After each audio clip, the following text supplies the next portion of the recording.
अस्सलाम वालेकुम दोस्तों, मैं हूं आमिर सुहेल और आप देख रहे हैं आमिर वॉइस टीवी। आजकल ट्रैफिक में दिन ब दिन इजाफ़ा होता जा रहा है। ट्रैफिक जहां हमारे लिए फ़ायदेमंद है वहां नुकसानदेह भी है। दिन ब दिन एक्सीडेंट में भी इजाफ़ा होता जा रहा है। मरीज़ों को अस्पताल लेकर जाने के लिए एम्बुलेंस का इस्तेमाल किया जाता है। वीडियो शुरू करने से पहले अगर आपने अभी तक आमिर वॉइस टीवी को सब्सक्राइब नहीं किया तो जल्दी से सब्सक्राइब कर लें और साथ बने घंटी के निशान को दबा दें ताकि हर नई आने वाली वीडियो आपको वक्त पर मिल सके। चलो तो वीडियो को शुरू करते हैं। बहुत से लोगों को ये नहीं मालूम कि एम्बुलेंस के आगे सुर्ख रंग का एम्बुलेंस उल्टा क्यों लिखा होता है। चलो हम आपको बताते हैं।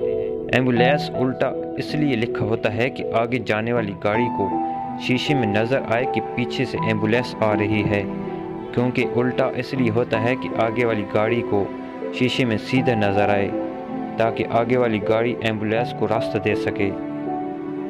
दोस्तों, अगर आज की वीडियो अच्छी लगी है तो वीडियो को लाइक करें और मज़ीद ऐसी वीडियो के लिए मेरे YouTube channel Aamir voice TV को सब्सक्राइब कर दें। शुक्रिया।